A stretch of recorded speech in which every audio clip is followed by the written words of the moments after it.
뉴스앤뮤직 좀 더 다양하고 깊이 있는 경기 인천 지역 소식을 브리핑해드리는 시간입니다. 황 부장의 경인뉴스 속으로 오늘도 경인일보 황성규 사회부 기자와 함께합니다. 안녕하세요. 네, 안녕하세요.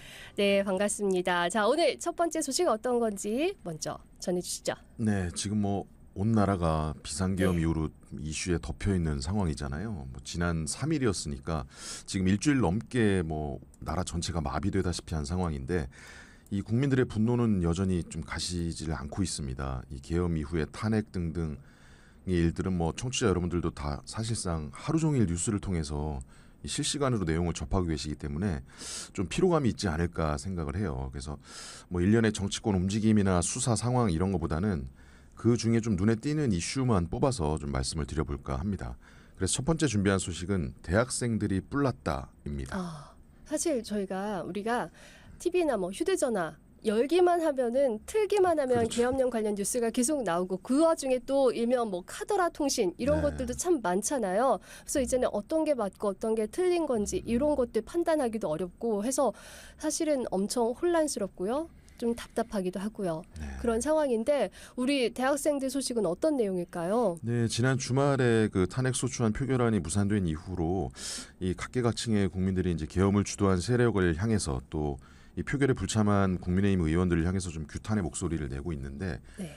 이 캠퍼스에서도 좀 시국 선언이 이어지면서 좀 대학생들이 이 자신들의 목소리를 내고 있는 점이 좀 눈에 띄고 있습니다. 이게 이런 모습들을 옛날 영상 자료 이런 데서 보긴 했는데 보면은 과거에도 나라가 어지러울 때 이럴 때 의식 있는 대학생들이 주축으로 나서서 목소리를 냈었고 조선시대 이럴 때도 보면은 궁 앞에서 네. 이렇게 엎어져가지고 이렇게 막 그런 거 하기도 하고요. 시국선언 이런 거 하잖아요. 네네. 그런데 이제 그런 역사들이 계속해서 지금 그렇죠. 또 안타까운 역사지만 반복되고 있습니다. 네. 저희 인천 경기 지역 위주로만 좀 말씀을 드리자면 가장 먼저 인천에 있는 인하대학교에서 지난 2일에 시국 선언이 있었습니다. 근데 이 놀라운 거는 이때는 이 비상계엄이 선포되기 전이었거든요. 네. 근데 이제 학생들만 했던 건 아니고 이때는 교수, 강사, 직원 그래서 총 274명의 이제 공동명의로 이제 국민이 대통령에 대한 인사권을 행사할 때다라는 제목의 이제 시국 선언문을 발표했습니다. 이 다음 날 비상계엄 선포가 있었고요. 이후로 이제 대학생들의 움직임이 좀 본격화됐는데 지난 5일에는 인천대 그리고 용인예술과학대 학생들이 시국 선언에 나섰고요. 그 다음 날인 6일에는 이제 경기대 학생들도 동참을 했습니다. 근데 지금 시즌이 이제 2학기 종강을 앞두고 좀 과제며 시험이며 이 학생들이 가장 좀 바쁘고 정신 없을 시기인데 그럼에도 불구하고 지금의 이 사태에 대해서 좀 침묵할 수 없다 이런 공감대가 좀 형성된 걸로 보입니다. 학생들 대부분은 이제 비록 짧게 끝나긴 했지만 이 계엄이라는 상황을 처음 겪어보는 세대잖아요. 이런 부분에서 조금 충격을 호소하고 있는 그런 분위기였습니다. 대체로 교과서에서만 접한 계엄령을 현실에서 마주하게 될 줄은 몰랐다. 이런 상황을 묵과하지 말고 다 함께 행동에 나서자. 이런 메시지를 내고 있는데 요즘은 보면 이제 대학에 외국인 유학생들도 네. 많잖아요. 이들도 이 유례 없는 상황에 좀 적잖이 놀란 그런 분위기라고 합니다. 네. 이제 지난 9일에는 아주대와 서울예대 안산 캠퍼스에서도 또 어제였죠. 10일에는 이 단국대와 이제 예비 교사들로 볼 수 있는 학생들이 다니는 경인교대에서도 각각 시국 선언이 이루어졌습니다. 제가 이게 SNS에서 본 거긴 한데 학생들이 교수님께 저 이만저만해서 네. 오늘 수업을 못 듣겠다. 중간에 나갈 수도 있습니다. 라고 했더니 교수님들이 학교에서 배운 거 이제 나가서 뜻을 펼쳐라. 정치외교학과 교수님 어느 학과 이렇게 해서 그 교수님들이 아예 게시판에 기말고사는 과제로 대체하겠습니다. 아예 날짜를 늦춰주신 분들도 있다고 하고요. 이게 또 SNS로 접한 거이다 보니까 출처가 명확하진 않습니다만, 그래서 그런 게 너무 많죠. 예, 정말 다양하게 이제 소식들이 쏟아지는 가운데 이렇게 대학생들, 대학교에서 이렇게 시국선언을 하는 것들, 시위 집회 나가는 거 이런 거에 대해서 이런 반응들을 보이고 있다라는 걸 접할 수가 있었는데요. 인하대 학생들 참 앞서갔네요. 네네. 어떤 면에서 보면. 네. 그리고 우리 경기 인천 지역 참 곳곳에 많은 학생들이 말 그대로 들고 일어났구나 네. 하는 생각이 드는데요. 그런데 또 이게 대학생들만 이런 게 아니고 이번에 고등학생들도 또 시국선언에 동참했더라고요. 네, 그렇습니다. 좀 이례적이죠. 인천여고에서 시국선언이 있었어요. 지난 8일에 네. 그 인천여고 116대 학생회가 이제 시국선언문을 발표한 건데 이 선언문을 보면 이 노벨문학상 뭐 아까 우리 처음에도 네. 얘기하셨지만 수상자 한강의 소설 소년이 온다를 읽으며 무력의 과거가 반복되지 않기를 바라는 작가의 생각을 세계가 동의하는 것을 보았습니다. 그러나 윤석열 대통령이 비상계엄을 선포하는 사태를 보았습니다. 민주주의를 지키고 국민의 인권 보장이야말로 행정부의 수장인 대통령의 최우선적 의무라 배웠습니다. 이런 의무를 다하지 않는 대통령, 권력과 무력으로 언론과 국회를 막는 대통령은 거부합니다. 이런 역사의 반복을 방관하면 안 된다고 배웠습니다. 이런 내용이 들어 있어요. 참 저는 이걸 보고선 이 고등학생들의 의식 수준이 이 정도라는 거에 대해서 참 놀라지 않을 수가 없었던. 이게 지금 예. 황 부장님, 황 기자님이 쓰신 게 아니잖아요. 아니죠. 우리 고등학생 인천여고 예. 학생들이 쓴 건데 예, 그거를 제가 그대로 와. 말씀드린 겁니다. 이게 글을 이렇게 예. 참 정리를 참 잘해서 참 잘 썼고 참 생각이 기특하다 싶은데요. 이게 우리가 보통 시국선언 하면 앞서서도 말씀드렸지만 뭐 대학생이나 교수 옛날에 네. 막 선비 막 이런 사람들이 하는 것 같고 뭔가 소위 지식층 아니면은 뭐 네. 사회 지도층 음, 학계 뭐 이런 데서 하는 거 아닌가 이런 생각을 했는데 고등학생들이 이런 사회 인식을 갖고 있다는 것 자체가 참 기특하기도 하고 멋있기도 하면서 네. 이런 현실을 만들어 놓은 어른이 참 스스로 반성하게 되고요. 미안하다 그렇죠. 싶고요. 네, 이 인천여고 학생들로부터 이 촉발된 이런 움직임이 이 고등학생들 사이에서도 또 번지고 있어요. 근데 이 젊은 친구들의 특징답게 인스타그램이나 SNS 등을 통해서 이제 좀 활발하게 이루어지고 네. 있는데 이 고등학생 수백 명이 또 함께 시국선언에 동참하고 나선 겁니다. 이 SNS 상의 QR 코드도 집어넣어서 이제 더 많은 학생들의 참여를 좀 유도하고 있는데요. 이번 계엄 사태에 대한 비판 그리고 또 현 정부가 추진했던 뭐 의대 정원, 뭐 수능 출제 방식 변경, 뭐 편향적 역사 교과서 도입 이런 등등의 각종 교육 정책에 대한 비판까지도 쏟아내면서 참 이 성숙한 학생들의 네. 모습을 보이고 있어서 화제가 되고 있습니다. 반면에 이런 움직임에 좀 찬물을 끼얹는 일도 동시에 좀 벌어지고 있는데요. 그 인천여고 학생들의 시국선언 관련 게시물이 SNS에 올라온 뒤로 이제 다른 일부 학생들이 그 시국선언에 이름을 올린 인천여고 학생들 또 그 게시글에 뭐 좋아요를 누르거나 댓글을 작성한 학생들 이런 학생들의 신상을 뭐 털고 이런 일이 좀 벌어진 겁니다. 뭐 얼굴 사진을 캡처하거나 이렇게 공유하면서 조롱하고 있다는 이런 의혹까지도 좀 불거지고 있는데 최근에 좀 이런 딥페이크 범죄가 많이 네. 또 문제가 됐기 때문에 이런 우려가 좀 더 높아지고 있는 상황이고요. 결국 그 인천시 교육청이 조사에 나섰고 일부 좀 사실이 확인이 돼서 이 학폭으로 넘겨서 조사를 더 진행할 예정이다 이렇게 알려졌습니다. 네, 그러니까 어떤 상황이 벌어지면 거기에 다양한 의견을 게시를 하는 거는 참 좋은데 지금 그런 다양한 의견을 게시한 게 아니고 지금 학생들이 올려놓은 그런 계엄과 관련된 게시물 뭐 거기에다가 신상을 털고 딥페이크 범죄로도 번질 수 있는 우려까지 있는 상황인 거잖아요. 네. 이게 참 SNS라는 공간이다 보니까 이런 안타까운 일들도 동시에 일어나고 있구나 싶은데요. 아무쪼록 좀 이런 일은 좀 없었으면 하고요. 우리 학생들 진짜 공부하랴 뭐 이런저런 고민도 참 많을 그런 시기인데 이런 의식 있는 학생들이 있다는 점 참 대견하고 고맙고 이런 상황이 안타깝고 어른으로서 미안하고 여러 가지 생각이 듭니다. 참 멋있습니다. 예, 멋있어요. 예. 이 노래가요.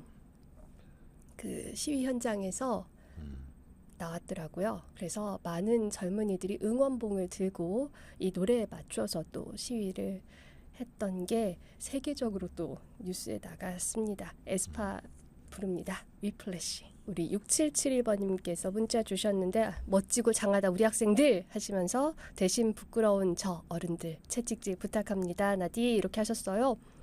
네, 우리 이제 반성할 거 잘 반성하고 이런 역사가 되풀이되지 않게 이렇게 해야 되겠습니다.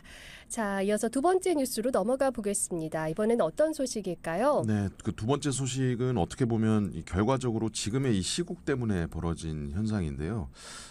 아직 녹지 않은 폭설의 아픔이라고 이름을 붙여봤습니다.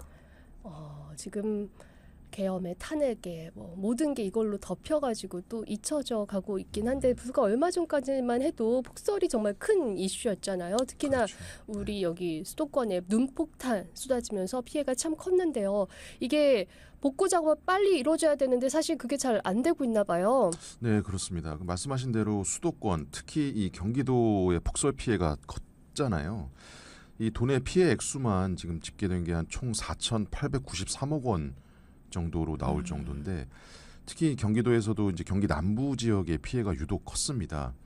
이 피해액을 보면 안성이 1,487억 원, 화성이 1,036억 원, 뭐 평택 1,012억 원, 뭐 이 정도로 1,000억이 넘는 이 피해 규모가 이제 발생을 했는데, 이 경기도가 중소기업 육성 자금 통합 관리 시스템을 통해서 이제 접수를 받은 이 소상공인 피해 건수도 2,118건으로 나타났습니다. 그래서 이제 도내 안성, 평택, 이천, 화성, 용인, 여주, 광주, 안산, 시흥, 오산 이런 이제 지역들이 지난 6일에 특별재난지역 지정을 요청을 했습니다. 이 특별재난지역이라는 게 이제 지정이 되면 네. 이 피해 주민들은 이제 건강보험료나 뭐 통신, 전기료 이런 걸 좀 감면받을 수 있고요. 총 12개 항목의 간접적인 지원을 받을 수 있다고 합니다. 이 또 해당 지자체가 본인들의 이제 예산을 부담해야 하는 그 복구비의 일부를 이제 국비로 전환할 수 있기 때문에 지자체 입장에서도 재정 부담을 덜 수 있는 거죠. 네, 그렇죠. 특수한 상황이니까 특별 재난 지역으로 지정이 돼서 국가가 어느 정도 좀 지원을 해줬으면 좋겠다, 지원에 나서야 되겠다 이런 생각이 드는데 사실 그게 지금 잘 안 되고 있잖아요. 근데 네. 이것 또한 시국이 시국이다 보니 그런 거다라는 말씀이신 거죠. 네, 뭐 결국은 또 이 탄핵으로 시끄러운 이 전국이 문제가 되고 있는 겁니다. 이 특별재난지역을 선포하는 이 절차를 보면 이제 각 지자체에서 경기도에 건의를 먼저 하고 네. 경기도는 이제 행정안전부에 지정을 요청을 하고 이제 그 중앙안전관리위원회 심의 의결을 거쳐서 행안부 장관이 대통령에게 건의를 해서 최종 이제 대통령의 재가가 필요한 거거든요. 네. 이 권한이 대통령에게 있는 셈인데 지금 대통령이 사실상 직무에서 손을 떼고 있는 네. 상황이잖아요. 거기다가 대통령에게 재난지역 지정을 요청해야 하는 이 행안부 장관도 사퇴한 상황이고요. 뭐 행안부에서는 이 민생에 직접 영향을 미치는 사안이기 때문에 뭐 정상적으로 진행하겠다 이런 입장이긴 한데 이걸 추진하는 것 자체가 좀 여의치 않은 상황입니다. 지자체 예산 투입으로는 그래도 분명히 한계가 있을 텐데 그래서 빨리 재난 지역으로 좀 지정이 되고 선포가 되면 참 좋을 텐데 이게 정부가 지금 사실상 거의 마비된 상황이잖아요. 그렇다 그렇죠. 보니까 특별 재난 지역 지정 절차 이것도 쉽지 않아 보이는데요. 그렇기 때문에 우리 피해 주민들 근심이 더 깊을 것 같아요. 아유, 그렇습니다. 이 폭설로 인해서도 상심이 컸는데 사실 이 피해 주민들을 두 번 울리고 있는 셈이거든요. 네. 이게 보통 과거에 특별재난지역으로 선포되는 과정을 보면 평균적으로 한 15일 정도가 소요가 됐습니다. 근데 이제 하루빨리 좀 피해를 복구해야 하는 상황에서 이 15일이라는 시간이 굉장히 길잖아요. 그래서 이제 좀 긴급한 지원이라는 취지에 맞지 않다 이런 지적도 제기가 됐고 이 때문에 이제 행안부에서는 지난달 26일에 이 특별재난지역 선포 기간을 평균 3일 안팎으로 네. 단축할 수 있는 그런 내용을 좀 담은 이 재난 및 안전관리 기본법 일부 개정안을 국회에 제출을 했습니다. 그런데 뭐 지금 여야 정쟁이 뭐 극에 달한 상황이고 이 탄핵 정국이 모든 이슈를 덮어버린 상황이기 때문에 이 개정안조차도 국회에서 언제 통과될지 뭐 미지수인 상황입니다. 그러게요. 참 예산도 참 큰 문제다 싶은데 보통 이렇게 뭐 재난 상황이 발생하면은 여기저기서 도움의 손길을 이렇게 내밀잖아요. 가서 같이 일 그렇죠. 도와주고. 네. 그런데 이런 복구 작업에 들어가는 그 일손도 많이 부족하다고 들었습니다. 네, 그렇습니다. 이번에 그 폭설로 인해서 특히 농가, 이게 축산 이런 쪽에 피해가 컸거든요. 그래서 그 인근에 있는 군부대의 이 군인들이 네. 이 대민 지원 형식으로 또 복구 현장에 많이 동참을 했어요. 이럴 때 또 군인 아저씨들이 큰 네. 힘이 되지 않습니까? 그런데 이 계엄 이후로 이게 다 끊긴 겁니다. 이 시골에는 특히 이 좀 고령의 어르신들이 네. 많은데 그래서 이제 더더욱이 이제 이런 좀 군 장병들의 네. 일손도 좀 필요한 상황이고 한데 이거마저도 끊기다 네. 보니까 뭐 사실상 그냥 막막함만 호소하고 있는 상황이고요. 이 피해 주민들의 한숨은 계속 깊어지고 있는 상황입니다. 네, 우리 군인 아저씨라고 하시지만 우리 젊은 군인들, 군인 완전히 동생, 그러네요. 군인 조카라고 해야 되나 아무튼 예, 지금 이런 또 우리 군인들이 참 이럴 때 참 큰 도움이 됐었는데 이런 것들도 다 끊긴 상황이고 또 시국이 뒤숭숭하다 보니까 재난 지역 선포도 되지 못하고 있고요. 근데 주변에 분명 이번 폭설로 피해 입은 분들 많으실 텐데요. 주변에 이렇게 있으시다면 조금씩 우리가 개인적으로도 도움의 손길을 이렇게 내밀면 참 좋겠다 싶습니다. 네. 빨리 조금 안정이 됐으면 하고요. 네, 오늘 여기까지 듣겠습니다. 지금까지 경인일보 황성규 기자와 함께한 황 부장의 경인 뉴스 속으로였습니다. 고맙습니다. 네, 고맙습니다.